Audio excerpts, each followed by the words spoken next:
Hello, you lovely, lovely people. Welcome back. Weekend. Not doing much.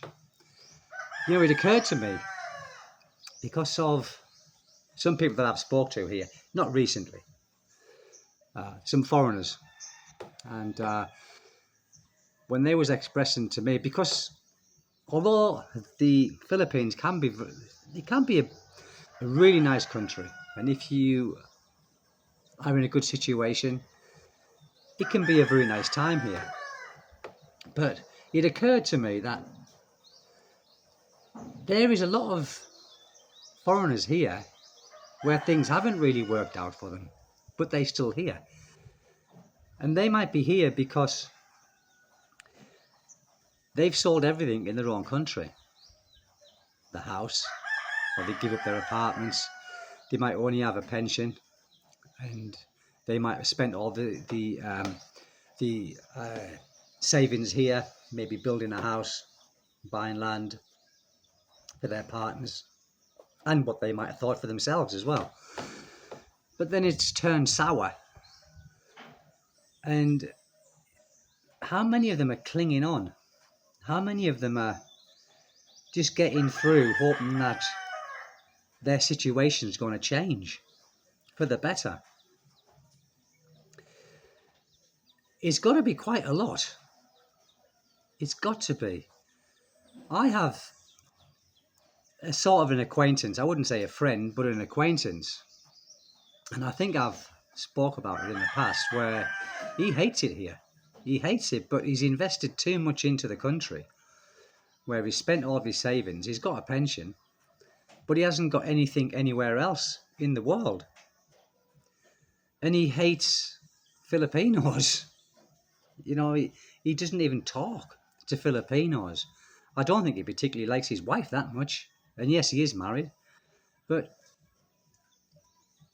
even that, to me, even if I did burn all bridges and I couldn't go back, if the person I was with was not for me, then I wouldn't stay with that person. I wouldn't. I would go back under a tourist visa from my 13A. I'm just saying, if it was me. And then I would just live life here as a single man and see what happened. But there's a lot of people who haven't got that kind of attitude, where they're clinging on. They are hoping that their situation is going to change. So, what started off as the final quarter in their life was going to be the best time of their life has turned into an absolute nightmare for some. And I can't think of anything worse. Being somewhere where I don't want to be, being with someone who doesn't want me to be with them, or I don't want to be with them, and not being able to go back to where you came from because you haven't got anything left there now. You've given it all up. What a horrible thought, people, isn't it? What a horrible predicament, to get yourself in, especially when you're aging. I'm not spring chicken, I know that, but I'm not in my 60s yet. I'm not in my 70s, and so on. And I've said this time and time again. If my situation here was something that I didn't want to be in, I wouldn't stay here. I wouldn't. Yes, I got children here, but I wouldn't stay somewhere where it was making me unhappy. And the acquaintance that I have, he doesn't live far from here, actually. He's exactly in that situation. And he's never happy. He's always miserable. Always miserable. And I'm thinking to myself, why don't you just move on? Why don't you move on? Not necessarily go back to your home country because, like he said, he hasn't got anything there, but not to be in a situation where he keeps questioning himself all the time. And he really doesn't want to be here. He really doesn't. And what a waste of these final twilight years that we have. These should be the years that we we are enjoying, because we have given, I think a lot of Filipinos, your partners, your wife, I think they forget, or they don't understand what we've actually given up to actually make a life here, because they haven't give anything up, have they? For us to come and stay here, and we've give up everything that we know, basically. And we have, and I keep doing that, people, because my ears are hurting, and I have to keep blowing you're trying to pop my ears. I don't know what's wrong. There's something wrong with them. I want to go and get them sorted out. But if you see me doing that, blowing my nose, like trying to pop, okay? But it must be a horrible situation to be stuck somewhere where you don't want to be. And a lot of families cause a lot of trouble for foreigners here that are with their relations. And I think that might be one of the biggest things that some foreigners face. I faced it, but I got through it. And I got through it because there's no way I was going to put up with it. And if you broke up my marriage, then you broke up my marriage. But I wasn't going to be anyone's, I wasn't going to be anyone's meal ticket. But getting back to what we give up in our own country, we give up everything. We leave our adult children behind. We leave our friends behind. And I think there is many Filipinos that we end up with don't really appreciate that.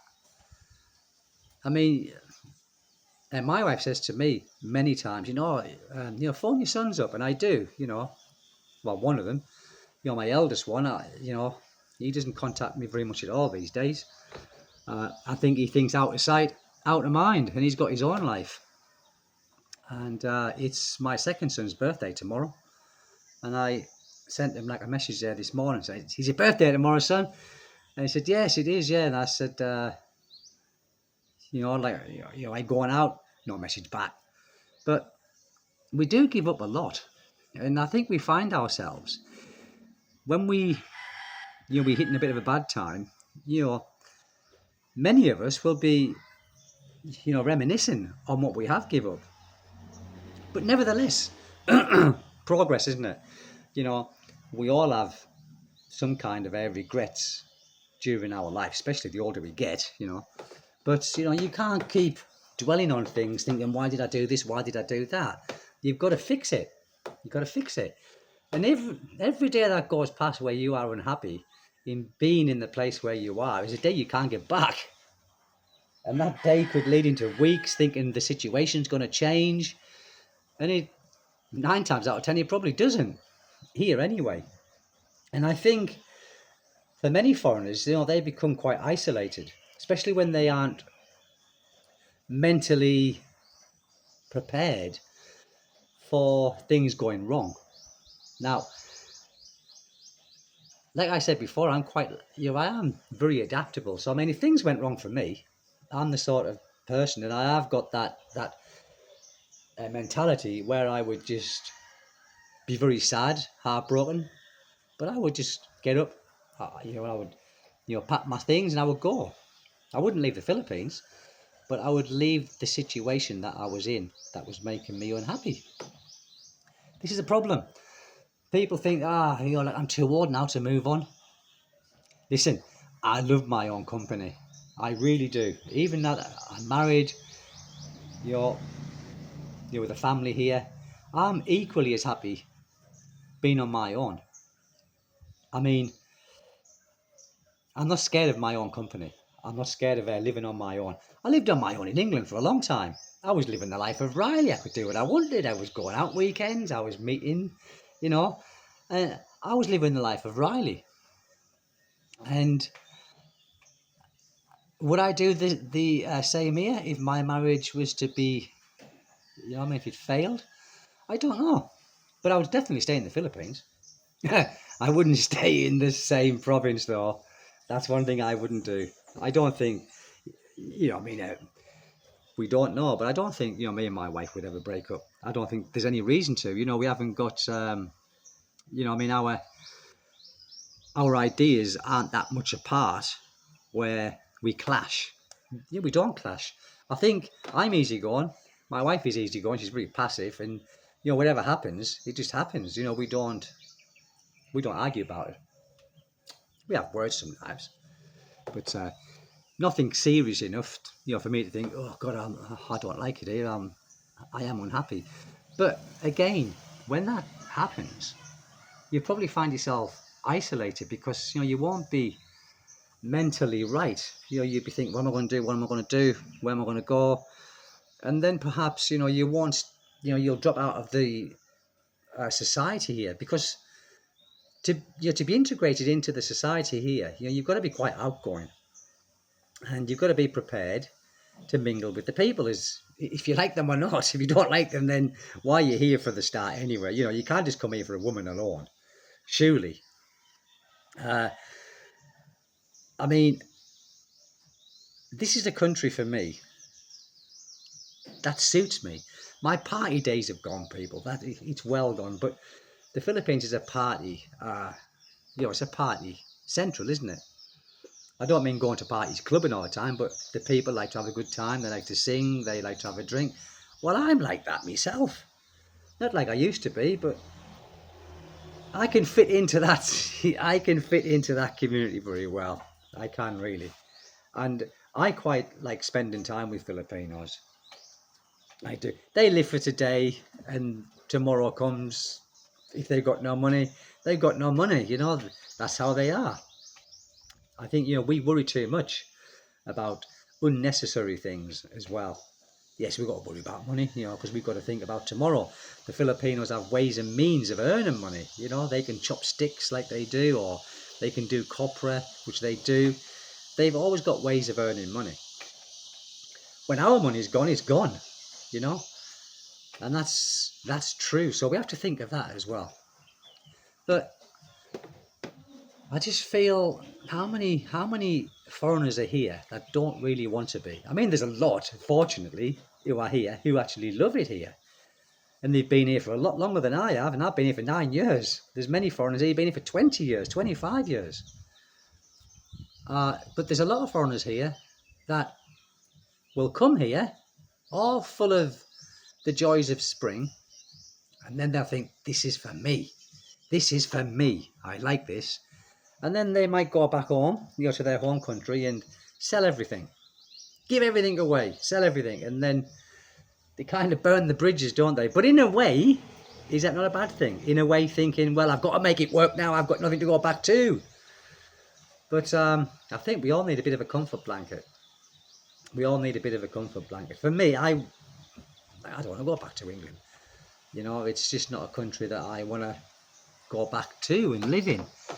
So like I said, if my relationship broke down here, if it ever did, I would carry on living my life in the Philippines. Like I said before, I will die here. Because there is nothing for me anywhere else. Yes, I've got children in England, adult children, but they are on their own mission now, aren't they? Your children are on their own mission. And like I said, out of sight, out of mind, the contact becomes less and less and less until it's kind of non-existent, to be honest with you. I love my life here. And it's just a shame that people come here and give up so much and then realise it's not for them. But at least they took the chance. At least they were brave enough to take the chance. Whether it's a regret or not is a different thing. But I would hate to be in that in that situation where it's all gone wrong. I don't like it here. I don't like the people. I don't like the way it is. And you've got nothing to go back to. That's all I'm saying today, people. That's all I'm saying today. And I'm going to go and do a bit of shop today. Oh, I've got my ears. Look. Nelly the elephant. Nelly the elephant. Anyway, people, take good care, whatever you're doing. And over and out. Thank you for always supporting the channel, guys. I'm getting, like subscribers and sharing. People share as well, like I see some videos, it's been shared like 200 times or something. So I do really appreciate it. YouTube is on, I don't know, YouTube at the moment is, like I said, is demonetized and it's closing channels down. I've noticed a big drop in my views, but it could be my content. I can't blame the algorithm. Could be the content. But something has definitely happened to YouTube. Definitely. Even the big, like Mr. Beast, I think, what were they saying, is 50 or 75% down on his views. Don't know what's happening. Don't know what's happening. Is YouTube going to be worth doing in the future? I don't know. I don't know. But yeah, there's definitely something happening. There's many of us vloggers here, especially talking about the Philippines, isn't there? And there's, like I said, there's only so many topics you can talk about the Philippines, isn't there, as well? Before people get bored and think, I don't know, people, I don't know. But listen, like I said, thank you for your continual support. And also, I think that scammer is sending me messages again on here. Because I didn't block him, I just blocked his emails. So yeah, and like someone said, it's probably a bot, where it's that person's not even looking at the videos. It's like an automatic bot that when I put a video on, it says what it says from sunny California. Kenneth. Kenneth? You know what I'm talking about if you are watching this video. I don't know. Anyway, people, thank you. God bless you all. Have a good weekend. Over and out.